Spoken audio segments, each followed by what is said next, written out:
Sorry.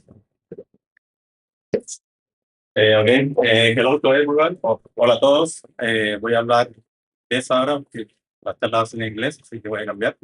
So, hello to everyone. Welcome to I think it's the last seminar of the year. So today we have two talks. The first one will be about, well, the two talks will be about massive stars. And the third one will be Elisa. So, please, Elisa, start. Sorry. Hello. I'm a PhD student from University of Heidelberg in the group of Andreas Sandberg. And today I want to present you the first results that I obtained from studying the most iron for massive stars that we know close to our neighborhood. But first of all, I want to start with an overview of massive stars. So when I talk about massive stars, I mean stars that have a mass higher than 8 solar masses. And their main characteristic is their strong wind. So they usually consist of like an opaque and a core that is hot and dense and you cannot see through. And then it has an extended atmosphere surrounding. And most of the spectrum that we actually get is from this atmosphere. So it's very important for us to understand how this atmosphere works. And now a very important characteristic is the wind, because all of the photons that are produced are scattering and also being absorbed by the atmosphere. And this leads to a net radial expansion of the atmosphere, which we call that wind. And this is a very characteristic of these massive stars. And this is dominated mainly by metals and leads to this magnetic aspect. Why are we interested in massive stars? Well, I'm interested in them mainly because they are fundamental for us to understand our universe, especially the first stars in our universe were massive and they had very short lifespans and they dominated the feedback at very early times. So if you want to understand this as early observed universe, it's very important for us to also understand how massive stars work. However, these early stars were very different to the stars that we observe now. We know already from theory that they were very massive and had short lifespans, so dominated also the feedback a lot by the winds and the core collapse. But they also had much weaker winds than the stars that we observe in our neighborhood nowadays, because mostly it is driven by metals, and the first stars didn't have any metals. They were only produced through the fusion processes much later and then ejected through the core collapse of massive stars. So the early stars were had very different chemical composition than the ones that we have nowadays. And also we think that they were very fast rotators, which is important because I will come back to this a bit later, but we think that they were fast rotating because usually the wind slows down the rotation of the star. And because there is a weaker wind, we expect them to rotate very fast. And also from the first results with the James Webb Space Telescope, we observe a lot of galaxies that are very luminous and very massive at very large redshifts, so very early times, and even earlier than we would have expected, which is really questioning our understanding of star formation and the galaxy formation in the early stars. And some of these show a very strong nitrogen molecule, which is also interesting because usually during the fusion processes, we would expect that nitrogen is actually depleted. But in these galaxies, it seems to be enriched. And so the question is, how did that happen? And from this, I want to conclude that these first massive stars are fundamentally different. So it's very important for us to study these and get better understanding of them. But it can be difficult to observe these stars. So we have different options of how we observe these early massive stars. First of all, is the one of direct observations and high redshift. This is done by, for example, the James Webb Space Telescope. But the problem with these observations is that the spatial resolution is not very high. We cannot distinguish between different stars, and usually we observe stellar populations instead of single stars. And also we get very low resolution spectra, if at all. Sometimes we just get photometry, and it can be very difficult to study the stars just with that.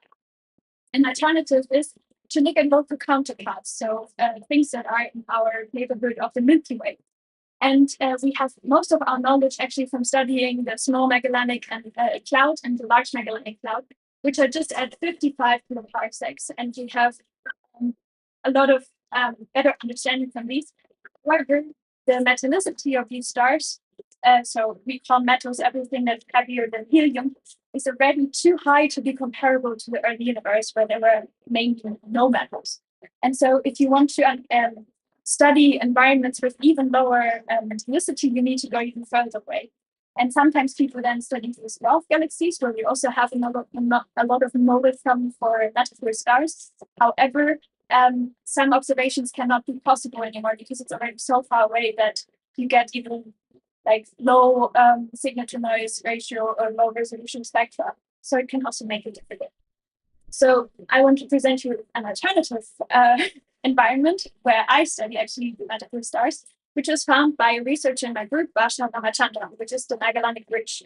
This is also at a similar distance as SMC and LMC, and is a stream of gas connecting both the small and the large Magellanic cloud. And it was most likely produced during tidal interactions between both of them. So they're actually interacting with each other, both these clouds. And by just studying some archival spectra, Basha found some massive stars within there, which was not expected at all because it's a very low density environment.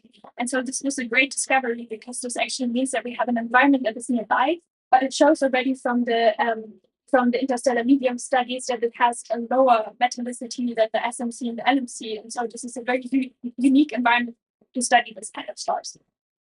And in my group, to study these stars, we use POWER, the Potsdam Wolf-Rayet stellar atmosphere code, which is a 1D spherical symmetric model, a stationary model, and takes all known not LTE effects into account. And then you just give it as an input sample stellar and wind parameters, abundances, and also it depends heavily on measurement data. And then we solve iteratively the radiative transfer into statistical equilibrium equations. And this is done over a long amount of time. Sometimes it can take a few days to a few weeks, sometimes even, to get a converged model. And then we get a model spectrum as an output. And then we can do parameter inference. So we compare the model spectrum with our observed spectrum, and we can get an idea of what parameters our 50 stars have. And this we call quantitative spectroscopy. So the aim is to fit one model atmosphere to fit the full spectrum and the full SET. And for this, we have multiple diagnostics. One of them is, for example, the line ratios of specific lines. For example, the 2 lines compared to the 1 lines can give us an idea of the temperature of the star. Then we can get an idea from the broadening of the stars to their rotation, and from the rings of the Balmer lines, for example, the surface gravity. And then we can also derive from abundances. You can see already that they are quite having different metallicities. 2 of them have very small metallicities, which is much smaller than the LMC and the SMC. But one of them has an LMC metallicity, which is also very interesting because they're very close to each other. How can they have so many different abundances? And then the second thing that I want to highlight is that the 2 stars that we analyzed have very small rotation. As I told you, when they have equal winds, you would expect them to rotate extra fast, and this is a very small rotation rate. So that's also very interesting. And I don't want to focus too much on the first O-type star, because most of the massive stars that we see are actually not single stars, but they're interacting a lot with other ones. We've shown that 89% of massive stars are actually in binary systems. And so we think actually that the first star that has the higher abundance could be a binary star or a post-interaction product, because it shows, in comparison to the other ones, a very high reddening. So something must be in the surrounding or it happened, and also an infrared access, and shows these radial velocity transitions. So it seems to move around something else, but we're not sure yet what it is, and we need some more data. But I want to focus now on the other 2 O-type stars, because they already show very small CNO abundances, and it is very interesting to study these stars more. And in particular, what I was then interested in when I took over the project was to study the ion abundances. But to study because ion as an element is very important because that's the main driver of the wind. It's not the CNO abundances, it's mainly the ion because it has so many line transitions that it really pushes out the wind. But ion is very differently produced to all of the other elements. Ion is usually much later produced during like supernovae type 1a. This is produced by much less massive stars. And this is why this one is very interesting to study. However, you need UV spectra for this, and the optical spectra are not enough. And we were able to get UV spectra for all of these stars. So when I took over, I started studying these.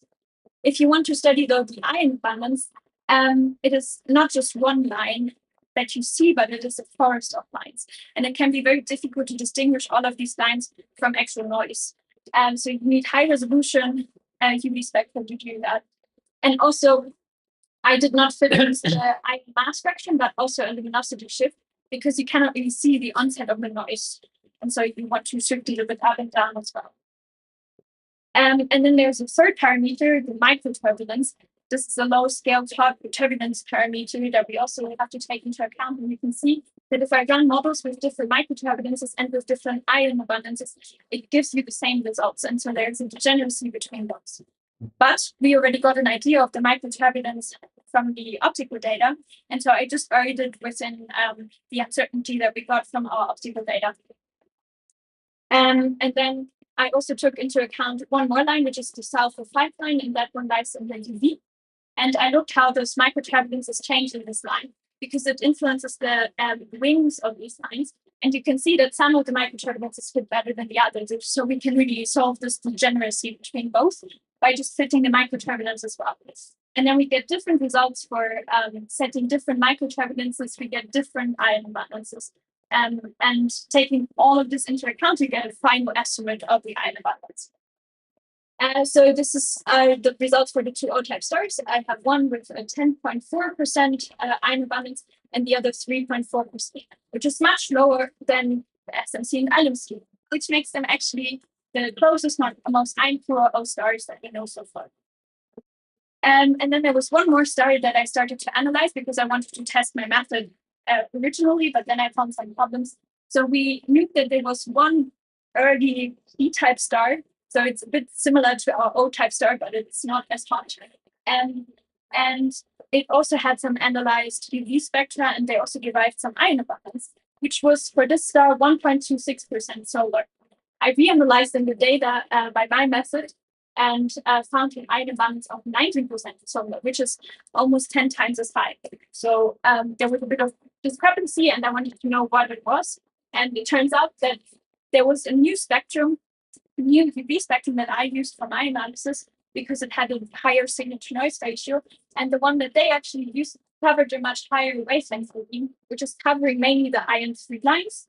However, for these massive stars, for these hot massive stars, it's actually the ion 4 and the ion 5 lines that matters. This is here green and in purple. So actually this region. So they just looked in a very different wavelength regime, which covered a completely different ionization states of that ion atom. And they completely underestimated the ion abundances because of that. That's an interesting result as well. And then another result was that if I now have all of the abundances, so now we have iron, we have oxygen, and all of the other abundances, we can actually derive the ratios of abundances. So we usually in mass and physics we use brackets. That means it's the number abundance in comparison to hydrogen, and then compared to the solar values. And so what you can see here is that actually for one star that has the lower oxygen abundance, it has a higher ion abundance, and for the other star, it's exactly the opposite amount. And so there's no scaling between oxygen and ion abundance, which a lot of people assume because the only element that we can really measure is oxygen usually, and then they assume if it has a low oxygen abundance, it also has a low ion abundance. However, these were produced in very different ways. CNO is mainly produced during type 2 core collapse supernovae, and the other ones are produced much later by white dwarf supernovae type 1a. And so it is already theoretically expected that these are not scaling with each other, but it's interesting to see it for a similar case that we can actually study the ion abundance for. And then another thing that I was interested in and that we needed the UV for is the mass loss rates. So we know already that the mass loss rates have to be lower. So you can see this here also on the left, that if the metallicity is going down, the mass loss rates are going down as well. So we know this already theoretically. However, the different predictions from different people, from different theoreticians, are varying by orders of magnitude. So you can see this here already on the left, that some predictions are predicting much higher than others. It varies by orders of magnitude. And so we really need observations to figure out what these mass loss rates of these stars are, because they are very important for population studies. So when people analyze high redshift galaxies, they usually take a population model that is calibrated with our knowledge that we have from our nearby observations.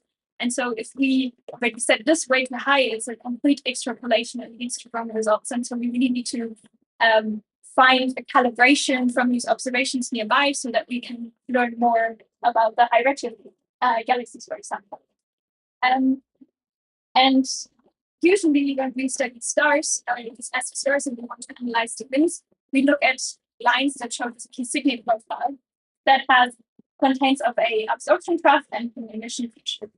And so when you look at the star and it has this funny ring, you always see an absorption feature that comes mainly from this part that we have in front of this. We always have this opaque material, and then there's this material moving towards us, and it absorbs material. And this leads to a blue shifting absorption path. It moves towards us. This is just the normal Doppler effect. And then we have an emission feature that originates from the whole atmosphere around it. And that one is symmetric. And when we add those up, we actually get this p-signet profile. And from this, we can learn a lot about the winds. So, for example, from the winds, we can understand something about the wind velocity. From the depths, we can understand something about the mass loss rates. When you look at my spectra, I don't see any p-signet profiles. It's all in absorption. There's no emission. And this gives us some kind of upper limit already because the mass loss rate seems to be low, which is also what we expect. However, it's very difficult to get an exact number. However, there's one line, this here is the carbon-4 line, where we actually can see a little blue shifted absorption trough. And this can help us already to determine the mass loss rate. This is still a bit of work in progress, but I ran some different models. And for now, I found also a model that fits relatively well with a very small terminal velocity and a very small mass loss rate. And I put this in the same picture with the predictions that I showed you before, and I compared to some results from some dwarf galaxies. I actually found very small terminal velocities, which are much lower than any predictions are. Also, from the extrapolation from, for example, the galaxy, they're much smaller, and the mass loss rates seem to be in agreement, at least with the predictions from the York, which is interesting as well. But we need some more results, but both of them lie exactly at the same level. But to get uncertainty and everything is a bit more difficult, and we take a bit more time. So these are just preliminary results.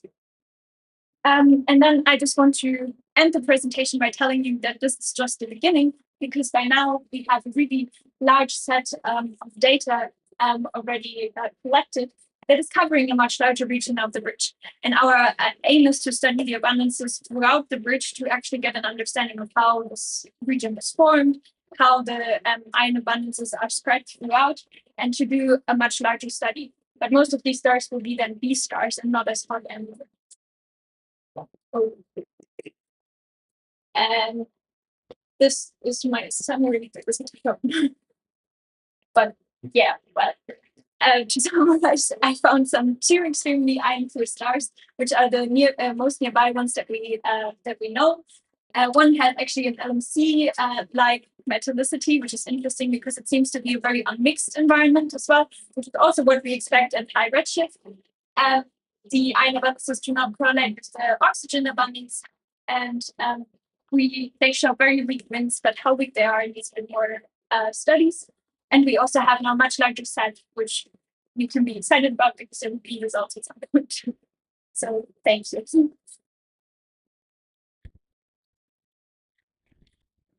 I'm happy to take questions. Some question? There are some.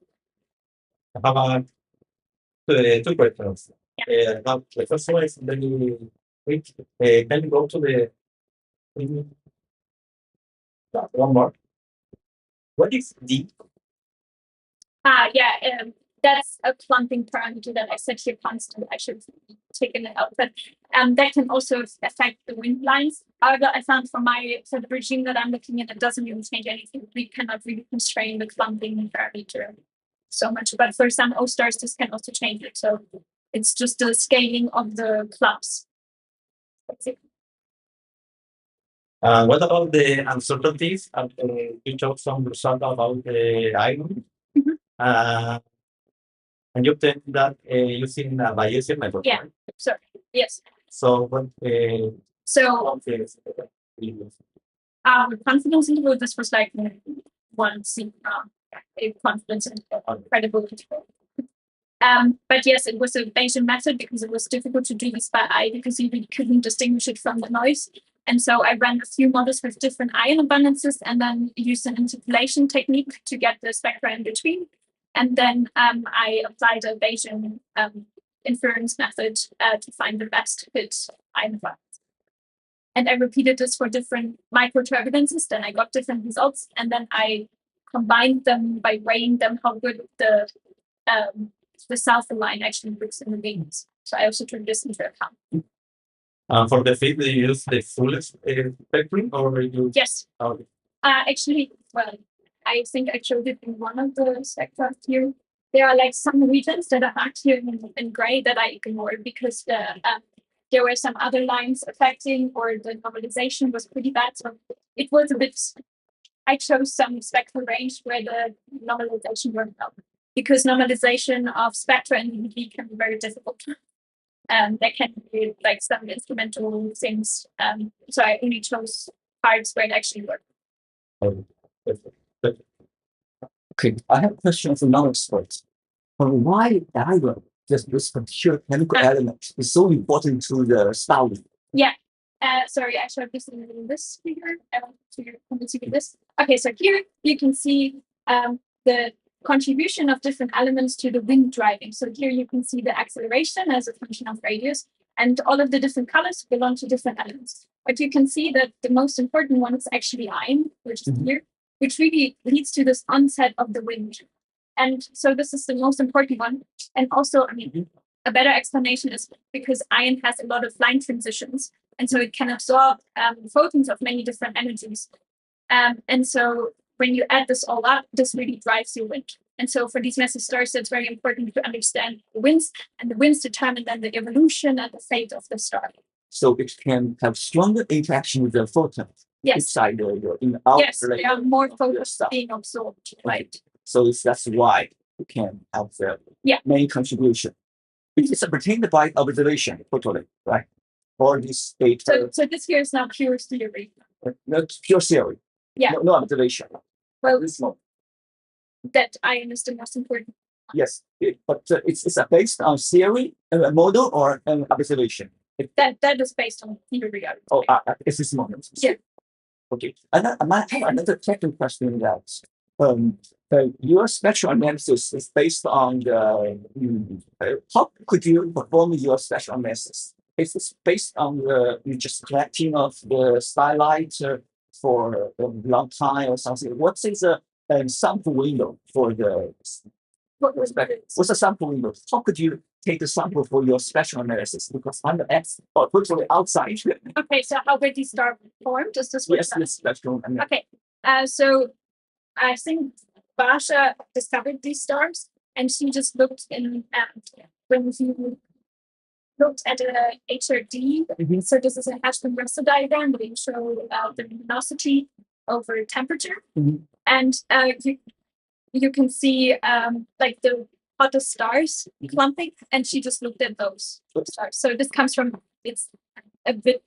It has something to do with like the color magnitude diagram. So from the color, you can actually get the temperature. Yes. From the magnitude, it has something to do with the luminosity. And then you get the hottest stars, and she looked at those and then tried to classify the spectra that were taken, and saw that these are much more massive than they were classified in first. It's also kind of FFT, faster Fourier transform, something like that. Like so, It's like in the technical, it's like the FFT for fast Fourier transform, something like that, or it's a little bit different variation. the Fourier transform. If you want to get a special, it's like a Fourier transform decompose, right? I'm not sure if I'm correct. Do you mean the observation of a spot? Yes, observation. Yeah. How we observe these stars. For example, we know something like that. Well, do you? Yeah. Sorry. I'm not sure if I understand the question correctly. Okay, yes, maybe it's Is now your question how we actually get the color, for example? So we observe them with different filters, basically. So we observe them with a blue filter and red filter. A future. And then we get, I mean, this is then determining the color. If we do one minus the other, then we get a color. Okay. For example, if we talk about the magnitude, and this is just in one filter, it means it's also different. But the spectroscopy that I showed you before is actually, I mean, the easiest way to explain this is when you have a prism or something like this that actually splits your whole light into different wavelengths, and then you get a spectrum. Yes. Yeah. Oh, it's because your source, light source, very stable. Yes. Yeah. Well, Well, there can be variations in time too, but yeah. Thank you. What questions? So let's say is Elisa.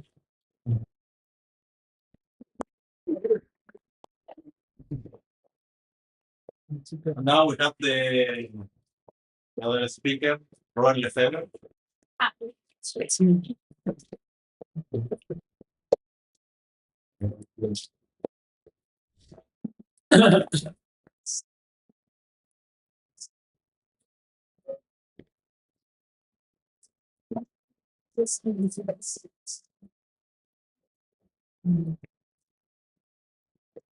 yeah.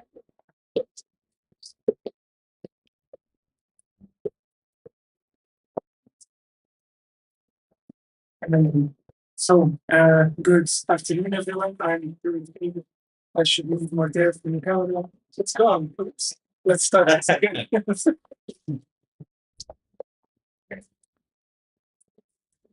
Okay. Right here. Hopefully, I can stay here for now.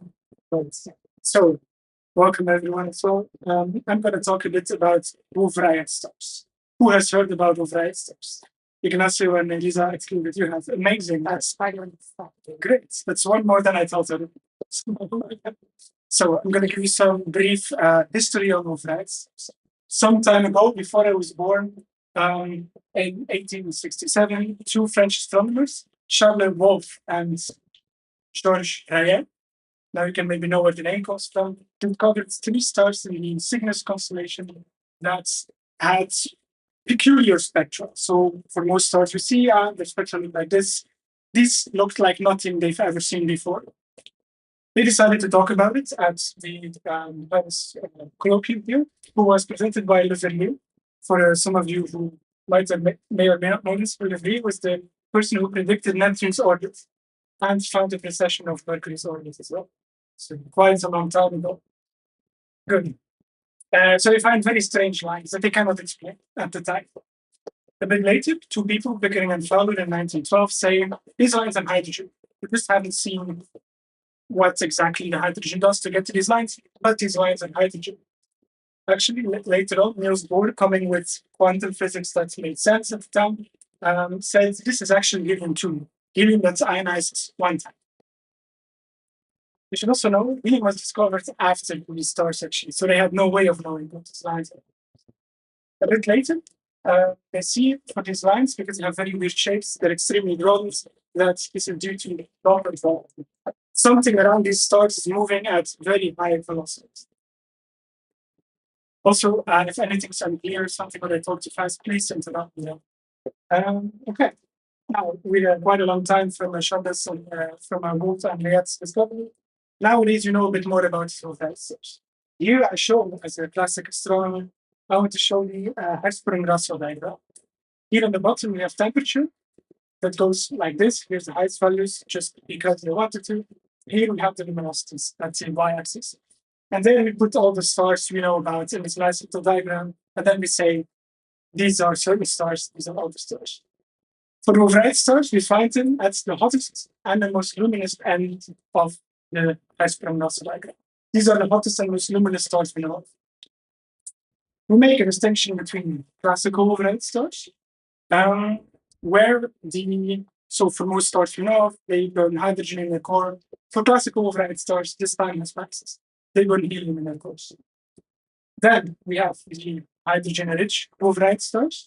Hydrogen, because we see hydrogen in our spectra, and these are still burning hydrogen. These are still found where we would expect hydrogen burning stars. Then make a further distinction on these stars based on their spectra, which I'll show you now. So, for any of you who study spectra, or any of you who found stellar spectra, please look upside down. It's all emission lines. This is the exact opposite of what we expect from most stars. Most stars have many absorption lines. This is why Chandler Wolf and Wolf-Rayet thought, well, this is quite weird. The spectra are upside down, but that plates our observations aren't. Here we see loads and loads of emission lines with very broad features, so very high velocity material. We make a distinction between WX stars with nitrogen in their spectra, so we simply see a lot of nitrogen in their spectra. WC stars with a lot of carbon in their spectra, and you might have guessed it, WO stars with a lot of oxygen in their spectra. Now, why do we have these spectra? Why do they look like this? The answer to this is their winds, their stellar winds. Elisa mentioned a lot about this already. For Wolf-Rayet stars, it's going to do an even more extreme. For Wolf-Rayet stars, this determines completely how these stars look like. We have significant mass loss rates. So to explain this value, we have 10 to the minus 5 solar masses losing per year. This means after 100,000 years, these stars lose a solar mass. If the sun did that, we would have a very big problem. For the sun, this also has a stellar wind, but it's much less extreme. Right? You see the polar lights, but this is 8 orders of magnitude more than we would have of the sun. So significant mass losses. So this is all the material driving away from the wind, all the material that's carried away in the wind of the star. We have very high terminal velocities, so the speeds these winds get are hundreds to thousands of kilometers per second. Some of these stars run into a percentage of the speed of light of the material they flow out.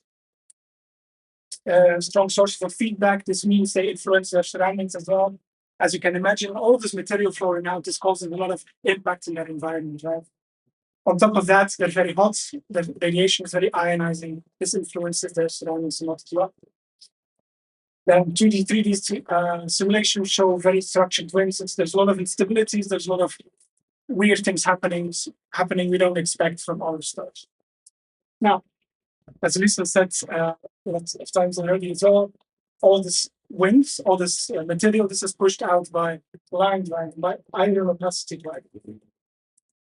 Some more explanation on that. Some more explanation on that. Here we see a Grotrian diagram of iron.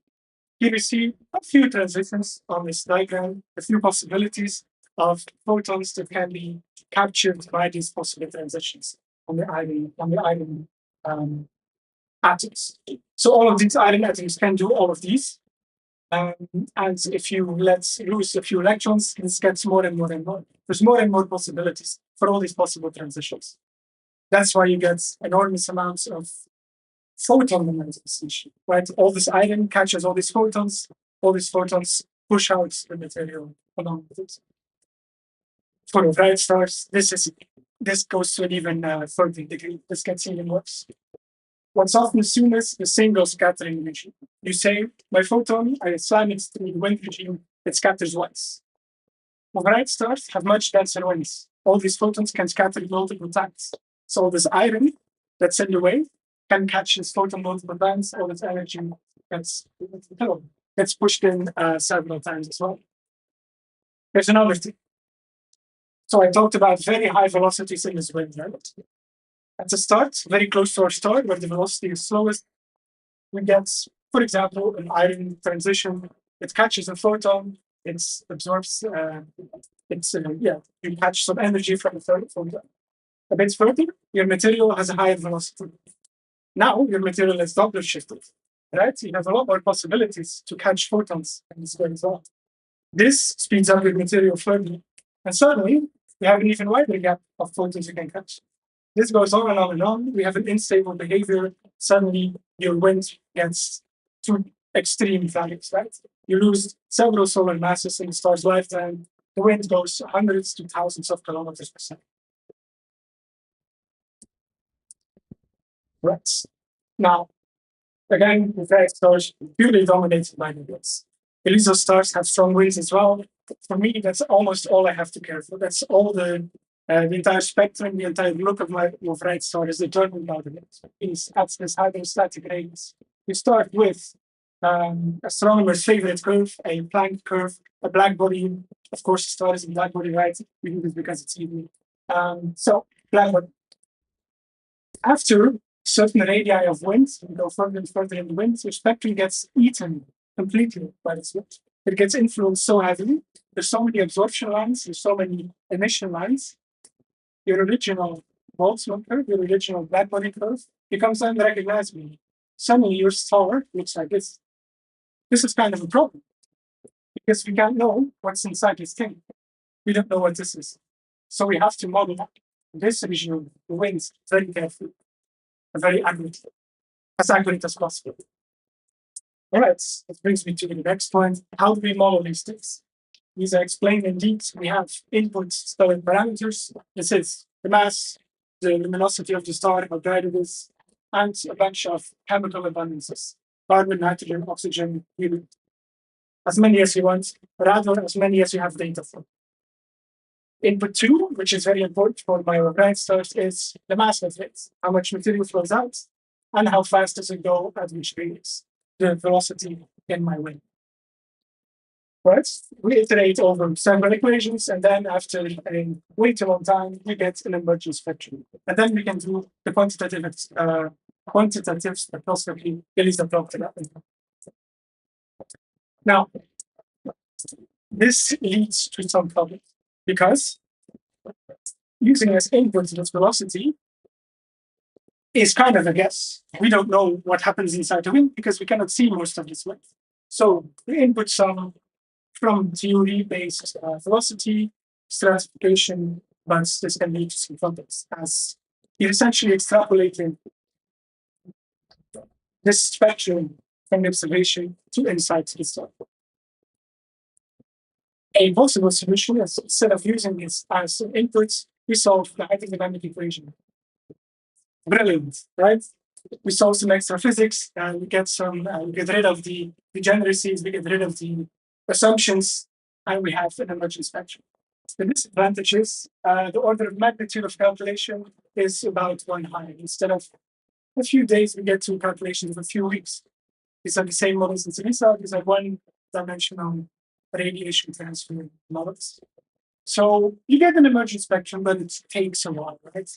This is not the first time we had this idea. I didn't have this idea on 2 PhD students for that.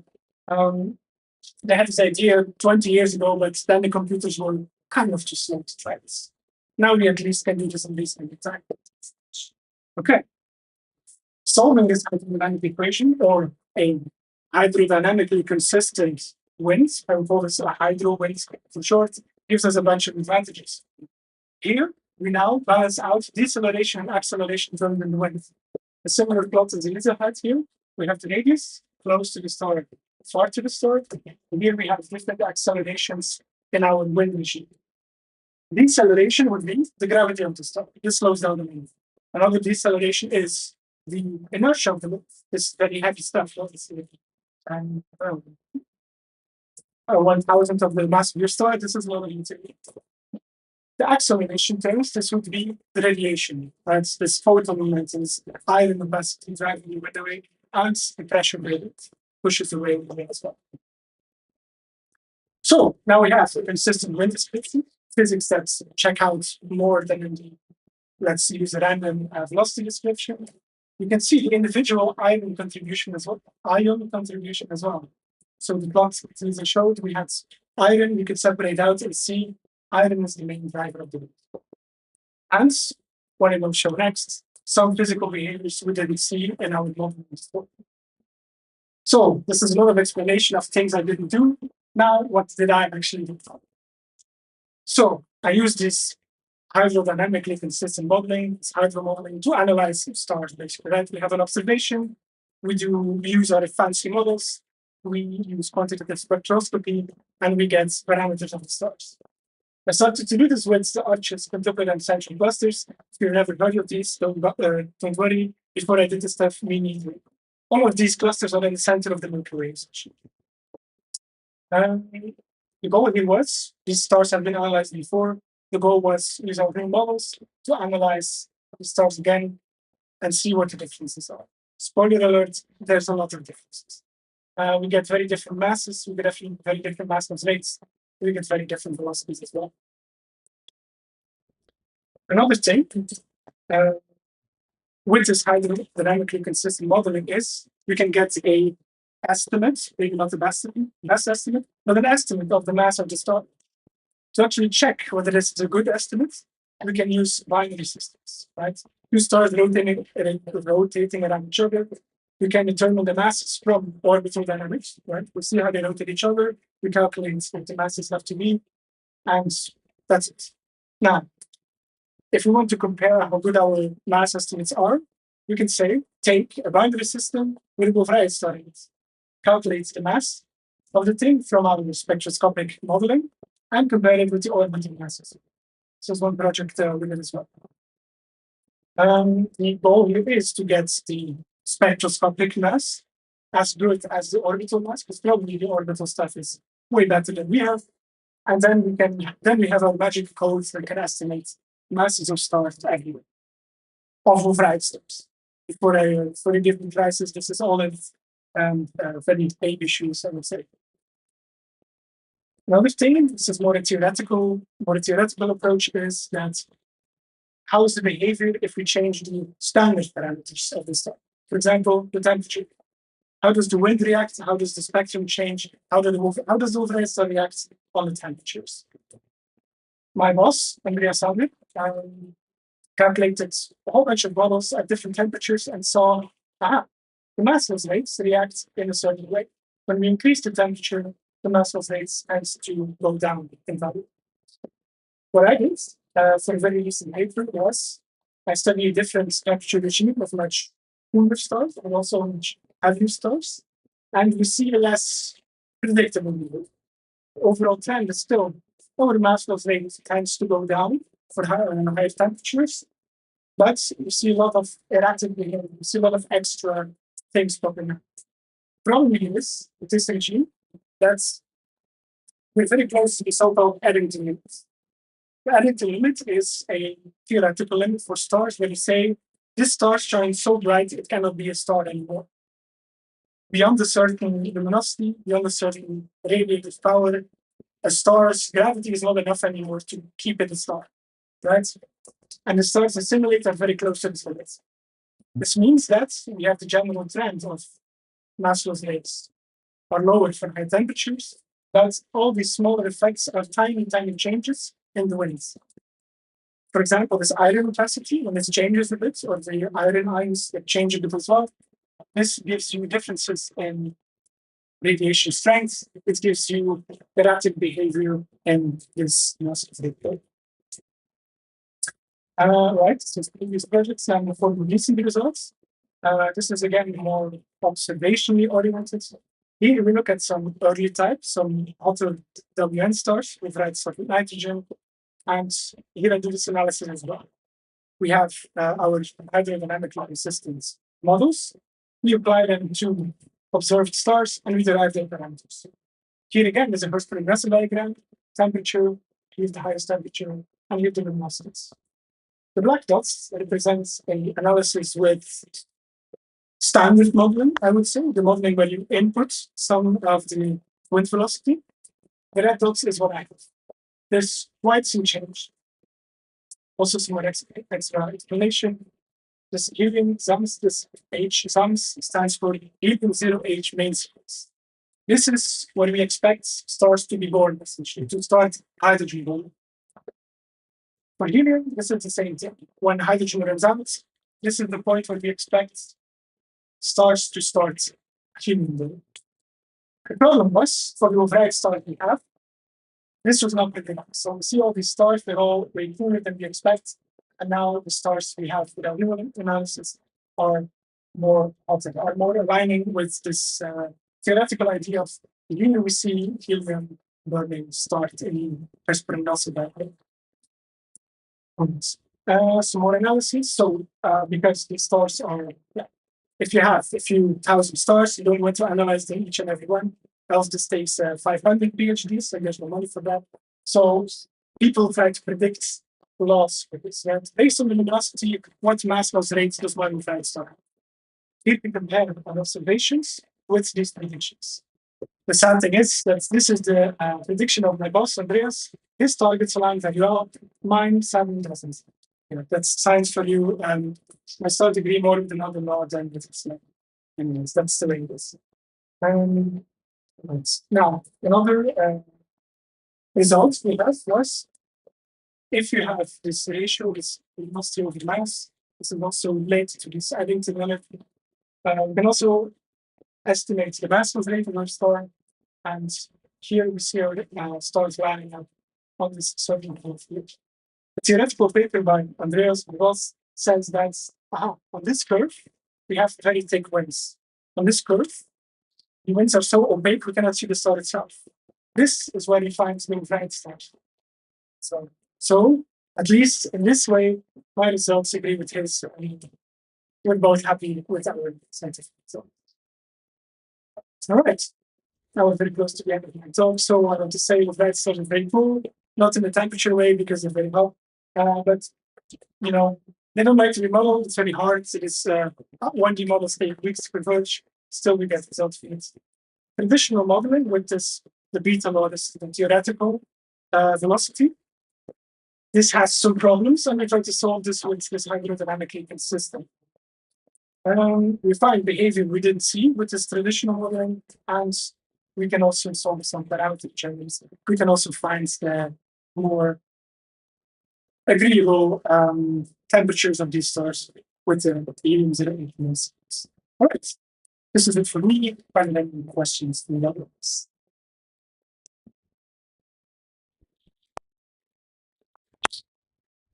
Thank you, Roel. Have time for questions. Comments? It's 2 questions. Can you go back 2 or 3 slides? One more? That one. Yes.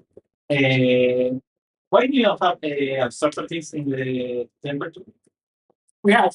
It's very small. Yes. This should be taken with a grain of salt, though I didn't do the full Bayesian analysis. But the estimates, this is essentially more of a measure of the sensitivity of our models based on the spectrum. So all these points are determined from the spectrum. And if we vary the temperature a bit, we see already large enough changes in the spectrum. So this isn't a rigorous error value, but still this shows that the spectrum we have, the model spectrum we have, are very sensitive to temperature. So we can be relatively certain of the temperatures. It should be around 1,000 Kelvin or more like a few thousand Kelvin, 2,000-3,000 Kelvin. Okay. Maybe this is different for other regimes, but this is very hot. This is around 130,000 Kelvin. Maybe the other regimes are about cooler stars, this error changes. But the red ones are the pure or something, right? Yes. And the blue or the black ones? Yes, these are the old. But the difference is very large. Yes. That's main result. Is the temperature. Yes. It's a main result of the, sorry. Okay, that's a good point, actually. Here I have error estimates. From the old studies, we did not have this for these stars. So what uncertainty is there? No idea. That's, for hours it tends to be quite significant. But the difference is quite large, right? So the interesting thing is the spectra look very similar, So this spectrum and this spectrum of these two models, best models we found, it's almost the same, which is the low.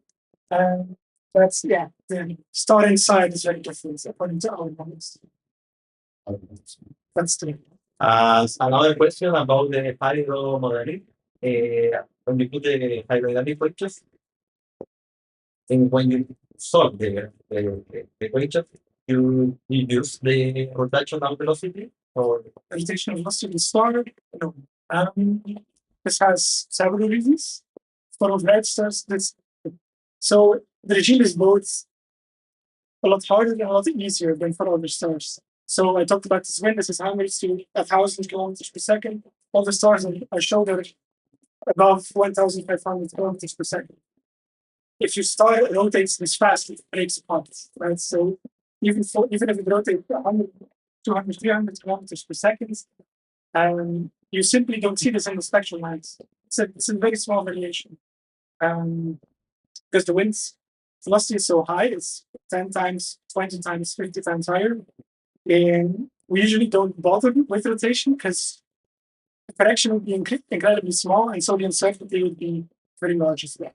So in these models, I don't, but previous work has done this, that you incorporate a gigantic velocity, and this changes the shape of your lines somewhat, but yeah, not to a degree that's would influence our results.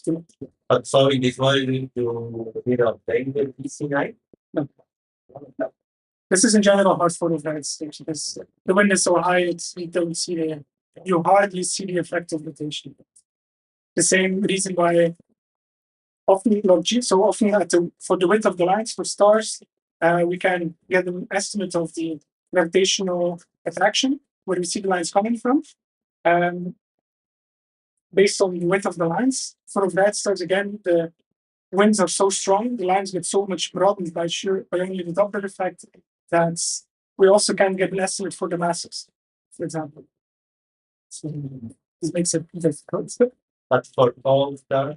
For all stars, if they're not too windy, like Elisa stars, if they're not too windy, this is easier. You can get an estimate for the gravitational attraction, and if you have the radius, you can get a mass of the star as well, approximately.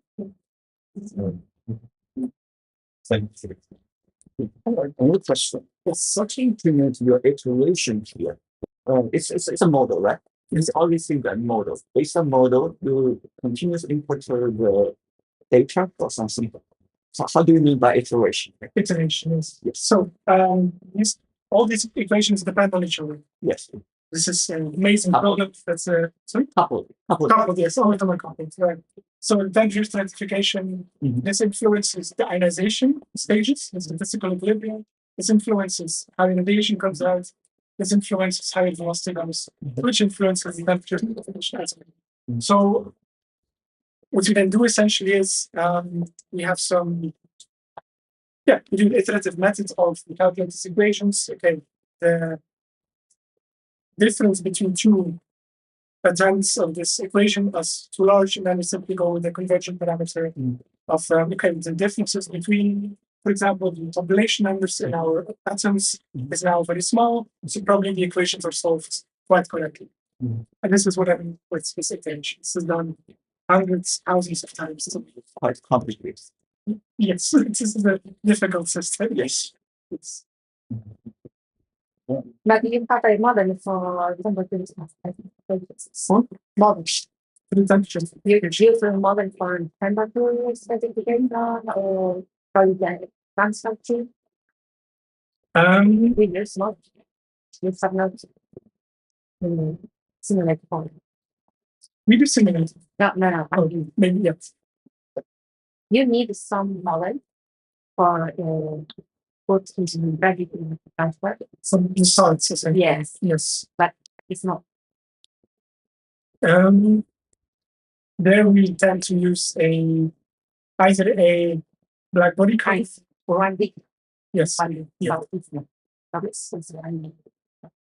Yes. So then we tend to use a black body curve or a modification.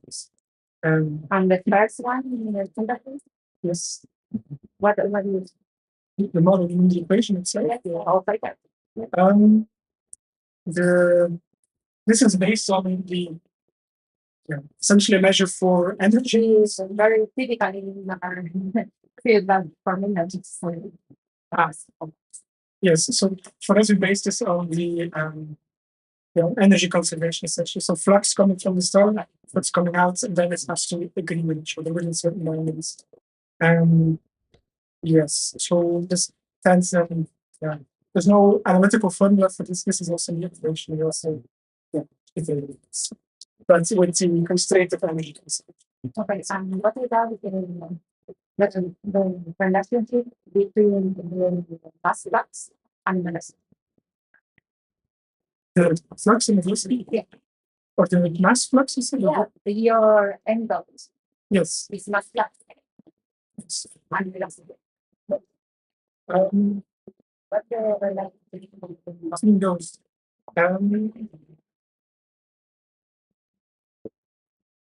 Question. So this all of this should be a couple of students had to do because beforehand is what it is. This was then essentially an equation we put in, but now you mean how we get to the mass loss rating, or I think I understand. I study a lot of planetaries and I have a relationship between the dots and the Yes. so if you are one model, one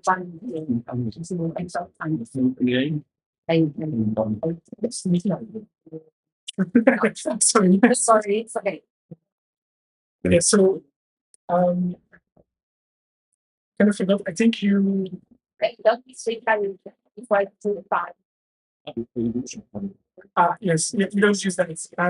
But essentially, what you do is so we calculate the velocity selection is dynamics.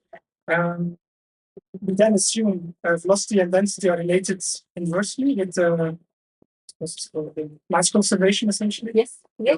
So then it's that. Yeah. Then it's that, I think. Exactly. Yeah. So then then it's that. Yeah, that gives us the mass flow. So it's exactly what you said. It's not something like this. Yes. Oh, the very naive question. I'm not detailing. What is the weight made of?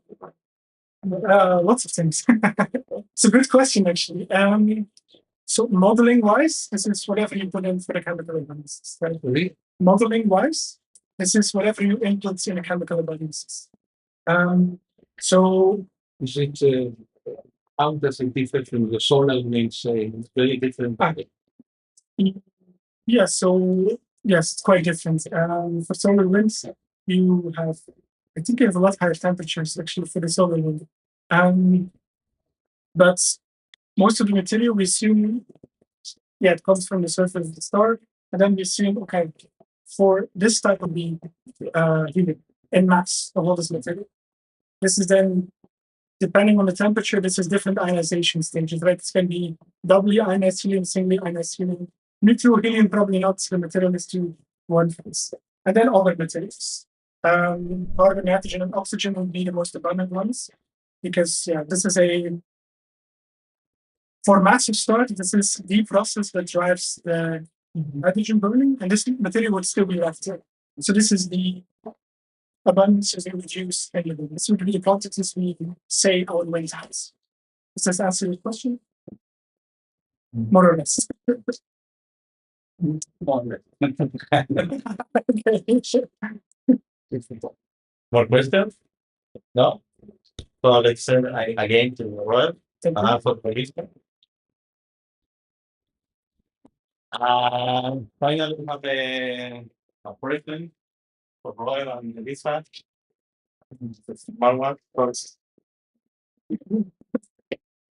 What is for you? Thank you very much. So It's the picture time. Yes. now you can take a group picture. Elisa.